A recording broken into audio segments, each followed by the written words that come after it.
Dahil kuminsan doon sa mga ilang tao na nagkakaroon ng hindi magandang pag-uugali, nagiging sakim, no? Paghahangad ng labis, nagiging dahilan kuminsan ng kaguluhan. Dahil sa ilang tao, nagkakagulo ang mga tao. Dahil sa kagagawa ng ilang tao. Maging sa kalikasan, kuminsan, ang Pilipinas, andoon ang mga kababayan natin papaunlad, andoon ang kapayapaan, pero darating yung mga bagyo, darating ang mga lindol. Ano ang mangyayari? Nagkakaroon ng kaguluhan ng mga tao dahil sa kagutuman, napipigil yung pag-unlad ng isang bayan kapag dumating ang ganitong mga sakuna. Di ba? Ganoon din naman sa iglesia na kuminsan nandun meron na papaunlad, nandun ang kapayapaan, bigla ngayon may darating na hindi magandang bagay sa iglesia. Natitigil yung pag-unlad ng iglesia. Ngayon, para ang iglesia patuloy na magkaroon ng kapayapaan at pag-unlad, kailangan sama-sama tayo. Kaya ang sabi nga, bawat miyembro, no, may pananagutan para sa kapayapaan at pag-unlad ng iglesia. Alam natin na, ayun din doon sa pinaksa sa Bible study, yung iglesia, nandito tayo, kasangkap tayo, dito tayo tinawag sa iglesia ng Diyos. Iglesia ang Pangulo ay si Kristo Jesus.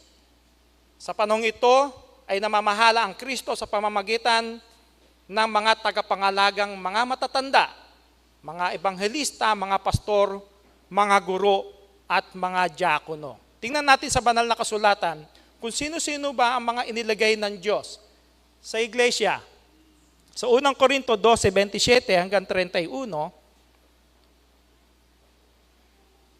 kayo nga ang katawan ni Kristo at bawat isa ay sama-samang mga sangkap niya. At ang Diyos ay naglagay ng ilan sa iglesia. Una-una yung mga apostol, ikalaway mga propeta, ikatloy mga guro, saka mga himala, saka mga kaloob ng pagpapagaling, mga pagtulong, mga pamamahala at iba't ibang mga wika. Lahat bagay mga apostol, lahat bagay mga propeta, lahat bagay mga guro, lahat bagay mga manggagawa ng mga himala, may mga kaloob na pagpapagaling, bagaan lahat. Nangagsasalita, bagaan lahat ng mga wika, lahat baga ay nangagpapaliwanag. Datapwat maningas ninyo nasain ng lalong dakilang mga kaloob at itinuturo ko sa inyo ang 100 kagaling-galingan. So, ang Diyos naglagay sa iglesia, iba't iba sa bawat yung katawan na siyang iglesia, maging ating katawan, merong iba't ibang sangkap. At yung bawat sangkap, hindi para pereho ng gawain. Kaya nga ang sabi ni Apostol Pablo, lahat bagay mga manggagawa ng mga himala, lahat bagay guro, lahat bagay propeta. Hindi naman, kanya-kanya. Ang bawat isa tinawag sa iglesia, may kani-kaniyang gawain. Diba? May kani-kaniyang gawain. Ang Diyos ang naglagay niyan sa iglesia. Kung yung lahat ng mga sangkap ng katawan nagkakatulungan, lalakas, uunlad ang iglesia. Magkakaroon ng kapayapaan ang iglesia kung hindi ito magkakalaban-laban. Maglingkod ayon sa kakayahan at kaloob. May kanya-kanya tayong talento na ibinigay ng Diyos. Kapag ang bawat isa ay gumaganap ng kanyang bahagi, magiging maayos at masigla ang iglesia. So lahat tayo parte, no, noong pag-unlad ng iglesia. Hindi lang ang mga tagapangalaga, hindi lang ang mga manggagawa ang may pananagutan sa kapayapaan at pag-unlad ng iglesia. Kundi, sino? Ang sabi? Ang buong katawan sa pamamagitan ng kasu-kasuan. Sa Efeso 4:16, na dahil sa kanya'y ang buong katawan na nakalapat na mabuti at nagkakalakip sa pamamagitan ng tulong ng bawat kasukasuan ayon sa paggawang nauukol sa bawat iba't ibang sangkap ay nagpapalaki sa katawan sa ikatitibay ng kanyang sarili sa pag-ibig. So, merong tulong, nakalapat wika ng mabuti, nakakalakip sa pamamagitan ng tulong ng bawat kasukasuan. No? Yung ating mga sangkap ng katawan, kuminsan, yung akala mo walang halaga, pero napakahalaga pala. Diba? Maging sa atin bilang tao na nasa isang iglesia, kung sino yung pinakaaba, meron palang malaking parte na may tutulong sa iglesia. Kaya, yung tulong ng bawat isa, mayaman ka, mahirap ka, ano man ang kalagayan mo, ano man ang antas ng iyong pamumuhay dito sa sanlibutan, lahat tayo ay kabahagi para sa pag-unlad, kapayapaan ng iglesia. Ang bawat miyembro ay kasamang bumubuo ng katawan o iglesia. Sa makatwid, hindi solo ng tagapangalaga ang pananagutan sa kapayapaan at pag-unlad ng iglesia. Upang ngayon sa pamamagitan ng iglesia, ang sabi doon sa Efeso 3:10, upang ngayon sa pamamagitan ng iglesia ay maipakilala sa mga pamunuan at sa mga kapangyarihan sa sangkalangitan ang kapuspusan ng karunungan ng Diyos. Kaya yung buong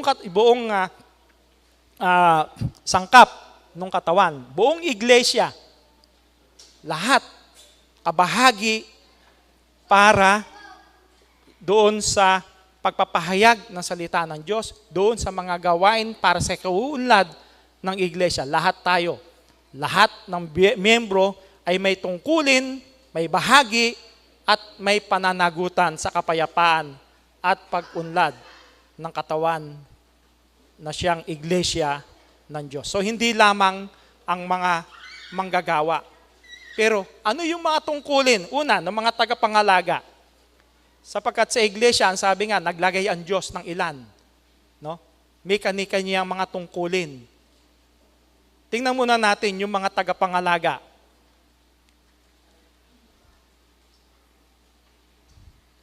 Mangalaga na di sa pilitan.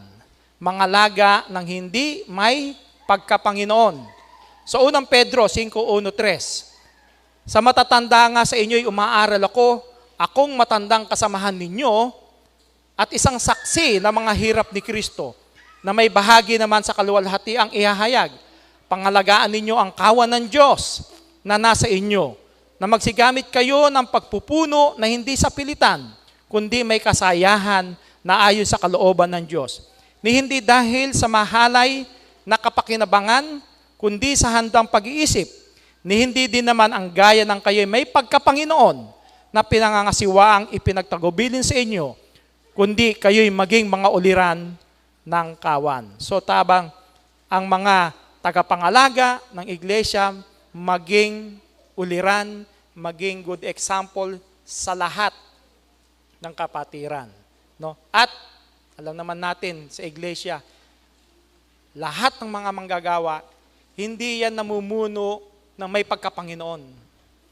Kung ating ikukumpara itong iglesia sa iba, napakalaki ko minsan ng pagkakaiba.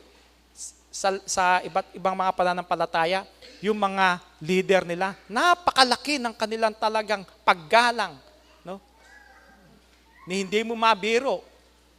Pagka ganun, nandoon sa matataas na posisyon. Pero sa iglesia, tayong lahat pantay-pantay eh. No? Ginagawa lang natin yung ating mga tungkulin sa loob ng iglesia. Ang mga matanda sa iglesia, wala doon yung pag-iisip na may pagkapanginoon. Wala. Kuminsan nga, ang sabi nga ng banal na kasulatan, kung gusto mong maging dakila, no, maging alipin ka ng lahat. Ganun ang sa Bible. Hindi yung ulit mataas ang posisyon mo sa iglesia, parang papanginoonin ka. No? Hindi. Tayong lahat pantay-pantay. Lahat tayo pantay-pantay. At ang sabi rin ni Apostol Pablo, gawing may karapatan at may kaayusan. Sa unang Korinto 14:40, dapat gawin ninyo may karapatan at may kaayusan ang lahat ng mga bagay. No? So, yun ang dapat na gawin para magkaroon ng kapayapaan at pag-unlad ang iglesia. Ano naman tagubilin doon sa mga pinangangalagaan? Magsitalima sa namiminuno.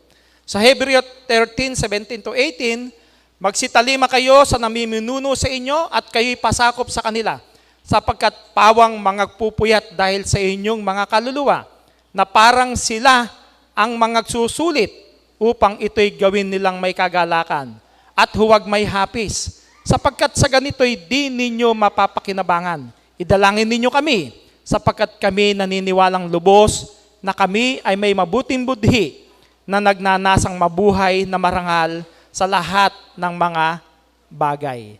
Nandun yung pagtalima. Yun lang naman ang hinihiling ng pangasiwaan. Yung pagtalima, pagsunod, pagpapasakop ng mga miyembro sa iglesia. Diba? Hindi yung lalabanan mo pa. Yung pagsasalitaan mo pa ng masakit. Kasi kuminsan, karanasan niya, kuminsan ng mga, lalo na mga unang nating manggagawa nung araw, di ba? Sabi nga rito, ano ang nangyayari kuminsan doon sa relasyon at pagtitinginan ng ibang mga kapatid sa mga nangangalaga sa kanila. Kuminsan nandoon yung paglilibak, no? Ayaw talimahin, sinisira ang puri, yung iba sa halip na kilalanin, ikinahihiya, at marahil sa ibang tao na makasanlibot ng kadahilanan, como hindi nakapagtapos ng pag-aaral, maralita lang, may kabataan sa gulang, nawawala kuminsan yung paggalang ng isang kapatid sa manggagawa dahil ang tinitingnan kuminsan ng tao yung kalagayan sa buhay ng manggagawa. Yung physical na kalagayan ng manggagawa. Yung material na bagay na mayroon lang yung manggagawa. No? So doon, kuminsan, na nagkakaroon ng hindi magandang pagtingin, no? na ating namang sinusolusyonan para hindi maging ganon ang tingin ng kapatiran. Magkaroon ng pagpapasakop, paggalang sa ating mga manggagawa. Kaya nga, ang sabi rin ni Apostol Pablo, sa inyo man lamang ay tagapangasiwa kami. Ang sabi, 1 Korinto 4:1, kami mga lingkod ni Kristo at katiwala ng mga hiwaga ng Diyos. Ganyan ang dapat maging palagay ninyo sa amin. No? Ang mga manggagawa, si Apostol Pablo, katiwala ng mga hiwaga ng Diyos.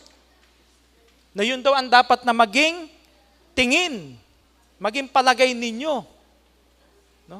Sapagkat maging sila Apostol Pablo, nagkaroon ng hindi magandang karanasan maging sa loob ng iglesia.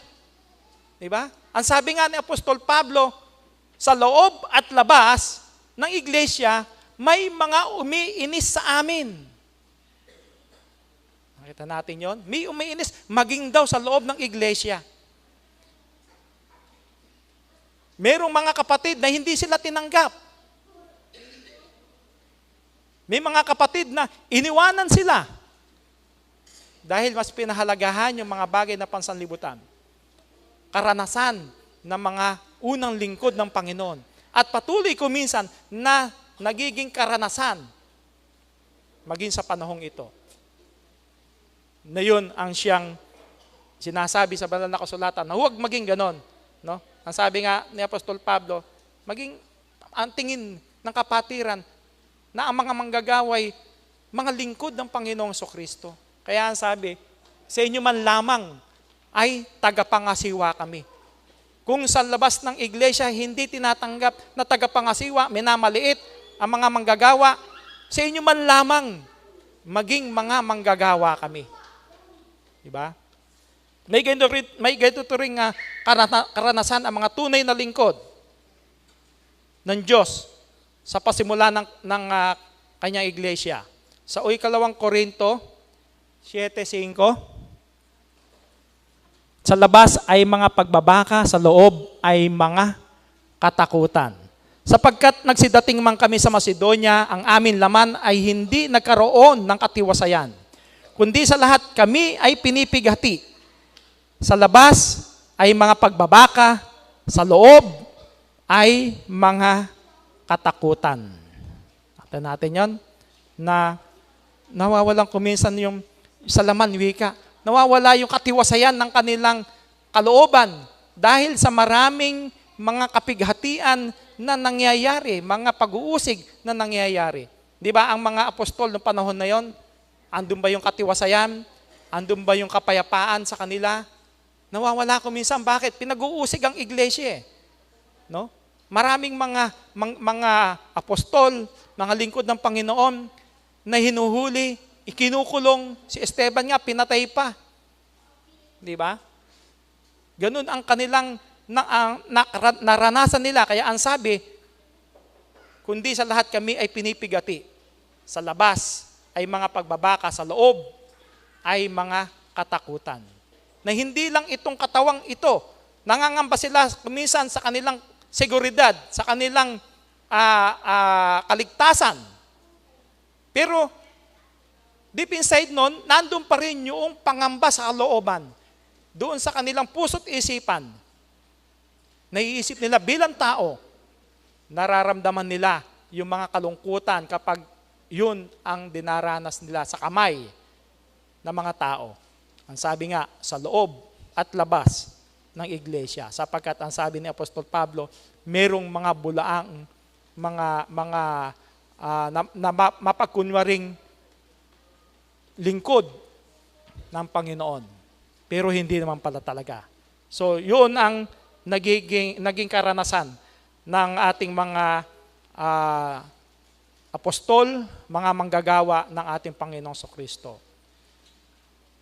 Yan. Sino yung mga pinili ng Diyos na magdala ng kanyang mga tunay na aral sa pasimula pa lamang ng kanyang iglesia?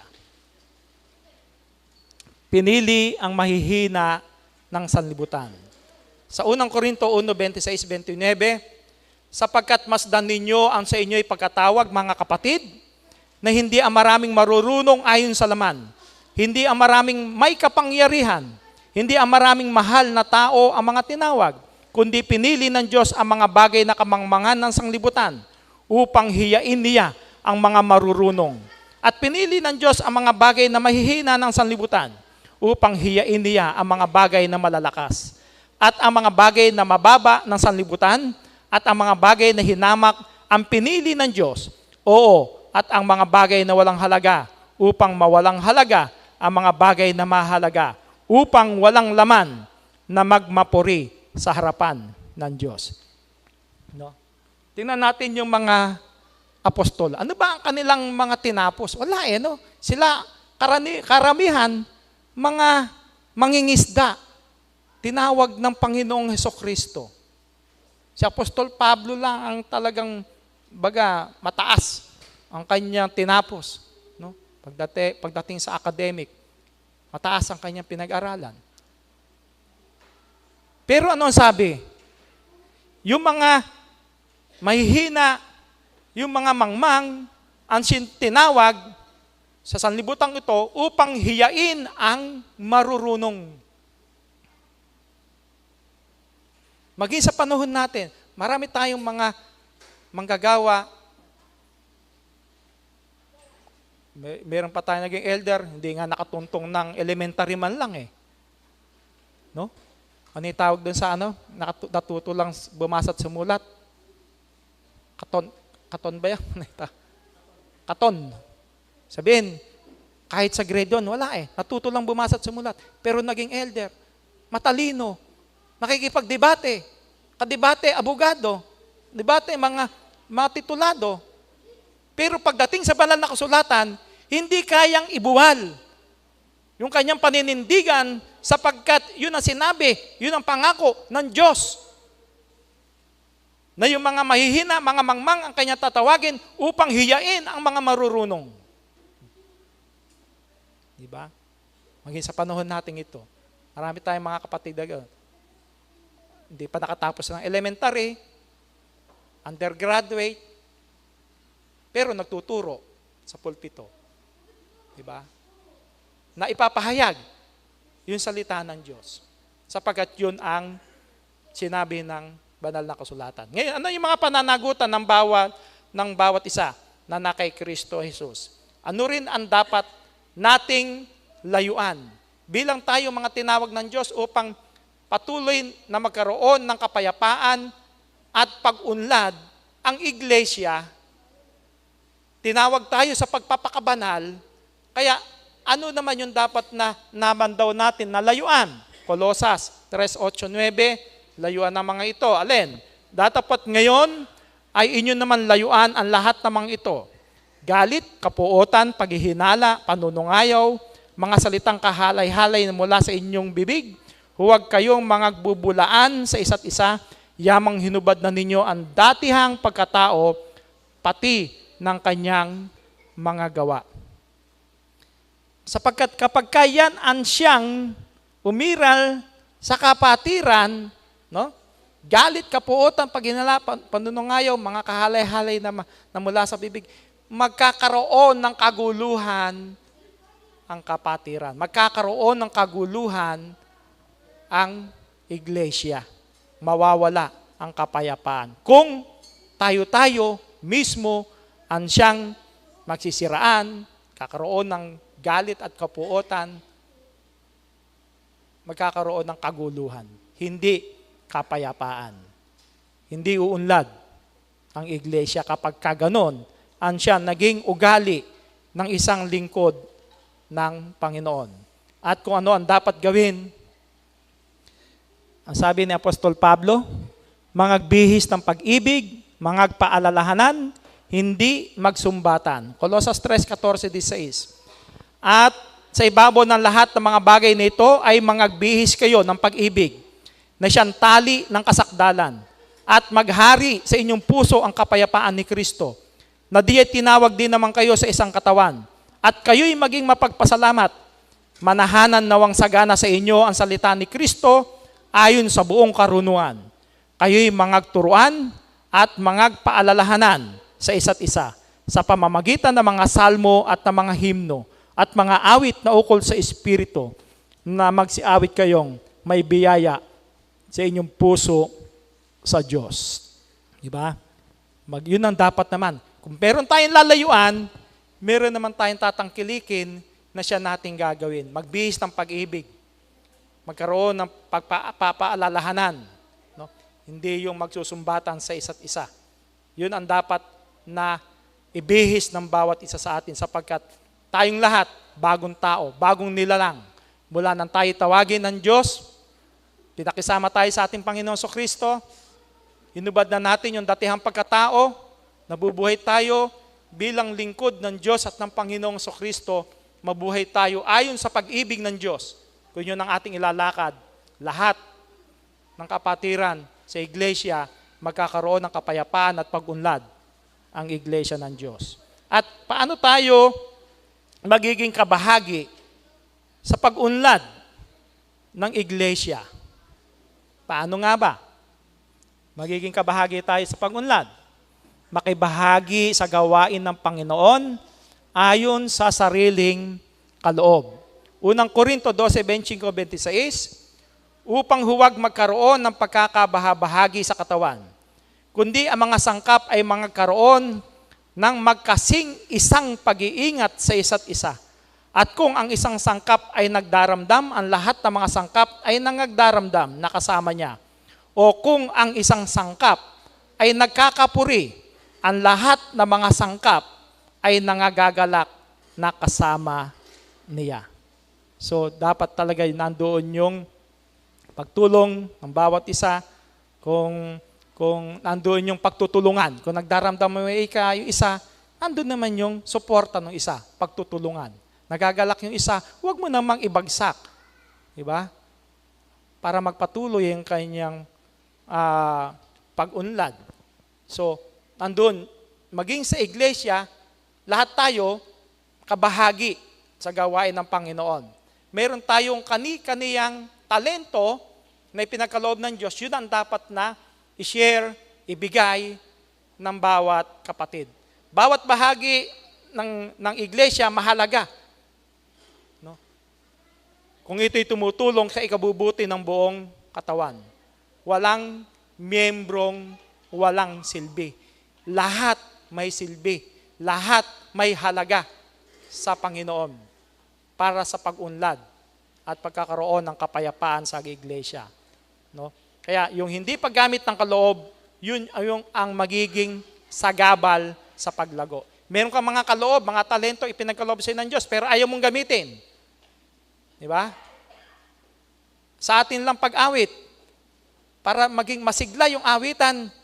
Di ba? Lahat tayo may talentong bumuka ang bibig, umawit. Kung tayo lahat sama-samang umaawit, magiging masigla yung ating mga awitin sa himnaryo. Pero kung tatahimik ka lang, di ka kikibon, hindi may bubukay bibig mo, yung maliit na talento, hindi mo na-share. Diba? Meron pa tayong iba't ibang mga talento, mga kapatid na may iba't ibang kakayahan, sinishare nila, no? Sa iglesia. Kaya nga yung sabi, bawat sangkap mahalaga. No? Hindi lahat pare-pareho, pero lahat mahalaga. Ano pa ang sabi ni Apostol Pablo? Sa Filipos 2:14, maglingkod ng may pag-ibig at hindi pagreklamo. No? Sabi nga, gawin ninyo yung inyong sariling gawain. Huwag kayong mapakialam sa gawa ng iba. Sabi, gawin ninyo ang lahat ng mga bagay na walang mga bulong-bulong at pagtatalo. Yun yung maglingkod ng may pag-ibig at hindi pagreklamo. Agagawa ka tapos masama loob mo. No? Mag-share ka para sa iglesia, masama loob mo. Hindi dapat yon. Kailangan talagang masayang paglilingkod sa iglesia. Diba? Nandun yung kung nagawa mo yung tungkulin mo, wag mo nang hanapin yung nagawa ng iba. Kaya nga sabi, wag mong hanapin yung sarili mo dun sa iba. Kung ano yung kakayahan mo, gawin mo na lang. Huwag mo nang tanungin kung ano yung nagawa ng iyong kapatid. Basta meron kang kakayahan, gawin mo yung iyong tungkulin, huwag mo nang hanapin kung ano yung naibigay ng iba. Basta yung sarili mo, kung ano yung kakayahan mo, gawin mo sa iglesia. Huwag ka nang magtanong-tanong kung ano yung nagawa ng iba. Huwag mo nang i-compare pa yung sarili mo sa iba, sa mga nagawa mo. Diba? Para mauwi tayo doon sa mga pariseyot sa doseyo. Diba? Ako uwi ka, ganito. Nagbibigay ako ng yerba buena, tumutulong ako, pero ito bakit nandun yung pagsumbat pa hindi ganun sa iglesia. Kung ano yung kakayahan mo, gawin mo ng tahimik. Kung ano yung magagawa mo, gawin mo. Ano pa? Ang sabi pa rin, sa banal na kasulatan, sa Gawa 4:32, magtulungan sa pagtataguyod ng mga pangangailangan ng iglesia. Ang karamihan ng mga nagsisampalataya ay nangagkakaisa ng puso at kaluluwa, at sino may walang nagsabing kanyang sarili ang anuman sa mga bagay na kanyang inaari, kundi lahat nilang pag-aari ay sa kalahatan. Ito naman nangyari doon sa unang lingkod ng ating Panginoon. Dahil kinakailangan ng iglesia yung mga material na bagay para patuloy na umunlad, magamit sa mga gawain sa iglesia, lahat sila. Kung ano yung kanilang mga pag-aari, ibinigay sa paanan ng mga apostol, kung ano lang pangangailangan ng bawat miyembro ng pamilya, yun ang kanilang ibinibigay. So lahat sila pantay-pantay. So sa atin ng panahon, hindi naman ganun na ang lahat ng mga ari-ari mo ibibigay mo sa pangasiwan. Hindi naman ganun. Kundi, kung ano yung ating may share, may tutulong para sa iglesia, gawin natin. Diba? Tulad ng mga nakaraang mga paksa natin na yung ikang mga mayayaman, kung sinibigyan ng marami, talaga ang hihingan ng marami. Kung kaunti, kaunti lang. Pero kung nagbigay ka, huwag mo nang hanapin, tuntunin. Saan mo ba ginamit yan? Yung binigay ko, saan nyo ba ginamit? Ginamit ba ng pangasiwaan sa tama? Hahabulin pa kung saan ginamit. Hindi ganun pagka binigay natin, sa Diyos yan. Alam natin, ang mga tagapangasiwa, hindi may pagkapanginoon yan. Ang mga tagapangasiwa sa iglesia, mga manggagawa, hindi napupunta sa sariling bulsa. Yung mga ibinibigay na abuloy ng kapatiran. Hindi. Para sa pangangalaga ng iglesia yan. Para sa pangangaral ng salita ng Diyos. Kung meron tayong ibinigay natin taos sa puso natin sa ating kalooban, huwag na nating tuntunin, hanapin. Ito ba yung nagamit nyo sa ganito? Ito ba yung nagamit? Hindi ganun eh. Hayaan natin mayroong ministry ng finance ministry. Sila ang nangangalaga, may kaalaman tungkol sa bagay na yan. May kani-kaniyang ministry ang iglesia. Sila ang siyang nagpapalakad kung ano ang nararapat na gawin ayon sa kalooban ng Diyos. Diba? Sabi rin sa Mateo 5:16, ang sabi ng Panginoong Kristo, maging mabuting halimbawa sa pamumuhay. Ang kilos at pananalita ng isang kapatid ay maaaring maglapit o maglayo ng iba sa Diyos. Ayon sa 5:16 ng Mateo, lumiliwanag na gayon ang inyong ilaw sa harap ng mga tao upang makita nila ang inyong mabubuting gawa at kanilang luwalhatiin ang inyong Ama na nasa langit. Tayong lahat, ilaw ng sanlibutan ito. No? Tinawag tayo sapagkat yung tumawag sa atin, ilaw. Ang Diyos, ilaw. Ang Panginoon Kristo, ako wika ang ilaw ng sanlibutan. Tayong mga tinawag, ilaw din ng sanlibutan. Ibig sabihin, nasa atin yung liwanag, dapat daw makita sa atin sa pamamagitan ng mabubuting gawa. At kung makita tayo ng sangkatauhan doon sa ating mabubuting gawa, ano ang sabi? At kanilang luwalhatian ang inyong Ama na nasa langit. Sabihin, makakahikayat ka pa eh. Alam ng tao na ikaw ay iglesia ng Diyos, nakikita sa iyong pamumuhay, sa mabubuting pamumuhay mo, mabubuting gawa mo, hindi ka pa nagsasalita, nakakaakay ka na. Kaya, sabi, upang sila man, luwalhatiin nila ang Diyos. Ilaw tayo na lumiliwanag, hindi ilaw na pundido, hindi ilaw na walang liwanag. Kailangan makita tayo sa mabubuting gawa, patuloy tayong lumiliwanag sa sanlibutan ito. Ano rin yung dahilan kung bakit tayo may pananagutan sa iglesia? Tayo ay tinawag upang maging liwanag at asin. Kayo ang ilaw ng sanlibutan at ang isang bayan na tatayo sa ibabaw ng isang bundok ay hindi may tatago. Hindi rin pinaniningasan ang isang ilawan at inilalagay sa ilalim ng isang takalan, kundi sa talagang lalagyan ng ilaw at lumiliwanag sa lahat ng nasa bahay. Lumiwanag na gayon ang inyong ilaw sa harap ng mga tao upang makita nila ang inyong mabubuting gawa at kanilang luwalhatiin ang inyong Ama na nasa langit. So, hindi lang ilaw, kundi maging asin ng sanlibutan. So, hindi natin naisama dito yung talata na yan, yung asin. So, tayo lahat, mayroong halaga, may lasa sa sanlibutan ito sa pamamagitan ng ating mga mabubuting gawa. Yun ang dapat na makita sa atin. Miyembro ka man na iglesia, may katungkulan ka man sa iglesia, anuman ang tungkulin natin sa loob ng iglesia, sama-sama tayong pare-parehong kasangkap ng katawan, lahat tayo dapat gumagawa para sa kapayapaan at pag-unlad ng iglesia. Bilang buod ng ating mensahe para sa umagang ito, kung paano tayo magkakaroon ng pananagutan, no? Lahat ng miyembro sa iglesia, lahat ng kasangkap ng katawan o ng iglesia, paano nga ba magkakaroon tayo ng kapayapaan at pag-unlad? Panatilihin ang kapayapaan. Iwasan ang anumang salita o gawa na nagdudulot ng alitan, pagkakabaha-bahagi o kaguluhan. Isabuhay ang pag-ibig, pagpapakumbaba at pagpipigil sa sarili sa pakikitungo sa kapwa-miyembro. Kalawa, sumunod sa kaayusan at pamamahala ng iglesia. Igalang at sundin ang mga manggagawa at mga patakarang pinagtibay ng iglesia. Tanggapin ang mga desisyon ng iglesia na isinagawa sa wastong proseso.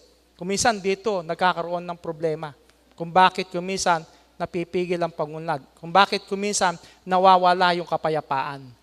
Dahil kuminsan nawawala yung respeto sa pamamahala.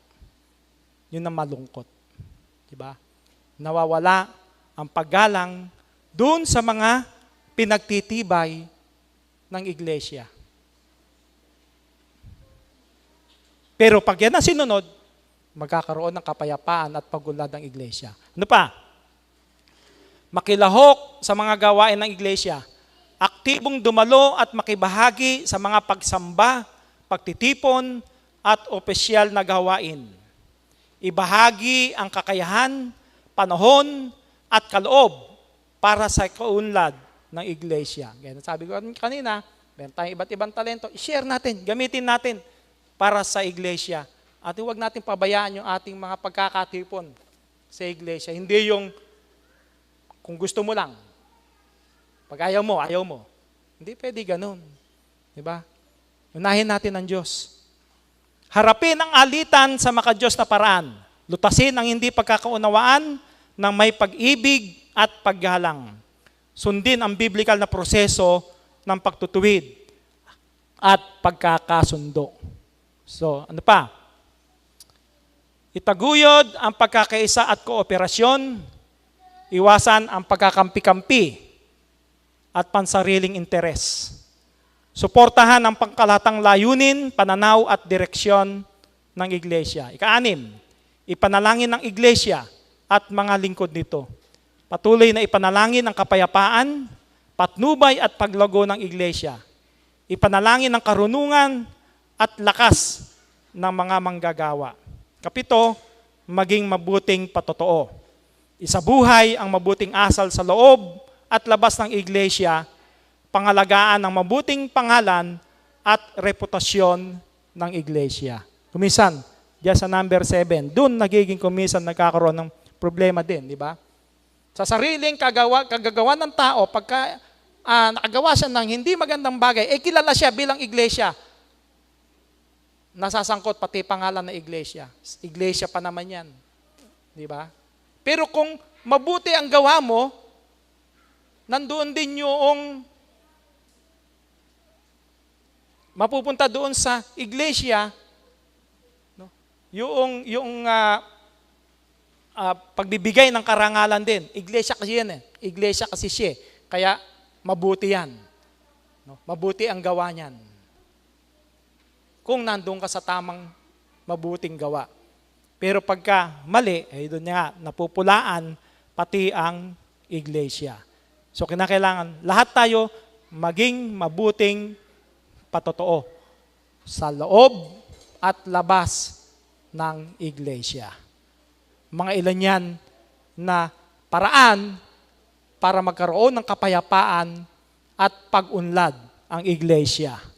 Para naman sa mga pananagutan at tungkulin ng mga manggagawa, Council of Elders, para sa kapayapaan at pag-unlad ng iglesia. Anong sabi? Maging huwaran ng kapayapaan, kabanalan at integridad. Gumabay at mamagitan sa paglutas ng alitan.